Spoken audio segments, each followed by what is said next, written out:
தேனி மாவட்டம் கம்பம் அருகே உள்ள மேற்கு தொடர்ச்சி மலைப்பகுதியில் பெய்து வரும் கனமழை காரணமாக சுருளை அருவியில் வெள்ளப்பெருக்கு ஏற்பட்டதால் சுற்றுலாப் பயணிகள் குளிக்க வனத்துறையினர் தடை விதித்துள்ளனர்.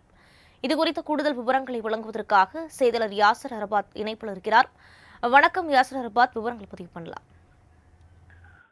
வினிதா, கம்பம் அருகே உள்ள மேற்கு தொடர்ச்சி மலைப்பகுதியில் கனமழை பெய்து வருகிறது. இதனால சுருளி அருவியில் வெள்ளப்பெருக்கு ஏற்பட்டு சுற்றுலா பயணிகள் குளிப்பதற்கு வனத்துறையினர் தடை விதித்துள்ளனர்.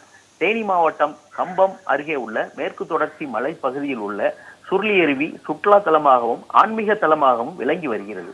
இந்த அருவியில் ஏராளமான பொதுமக்கள் குளித்துவிட்டு சாமி தரிசனம் செய்துவிட்டு செல்வது வழக்கம். இந்நிலையில் கடந்த சில நாட்களாக மேற்கு தொடர்ச்சி மலைப்பகுதியில் கனமழை பெய்து வருகிறது. நேற்று இரவு முழுவதும் தென்மேற்கு பருவமழை தீவிரமடைந்து கனமழையாக பெய்து வருகிறது. இதனால சுருளி அருவி நீர்பிடி பகுதியிலான அரிசிப்பாறை, ஈத்தக்காடு, தூவானம் அணை நிரம்பி வனப்பகுதியில் வெள்ளப்பெருக்கு ஏற்பட்டுள்ளது. மேலும் காட்டு நீரோடைகள் சுருளி அருவியில் கலந்து வெள்ளமாக கொட்டுகிறது.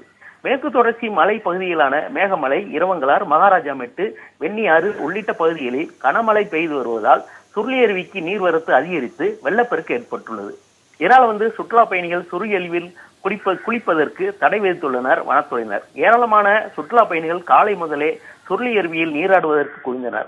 ஆனால் கனமழை பெய்து வருவதால் அருவி பகுதிக்கு பொதுமக்கள் யாரும் வர வேண்டாம் என கம்பம் கிழக்கு வனச்சரக அதிகாரிகள் தெரிவித்துள்ளனர். வினிதா, விரிவான விவரங்களுக்கு நன்றி யாசர் அரபாத்.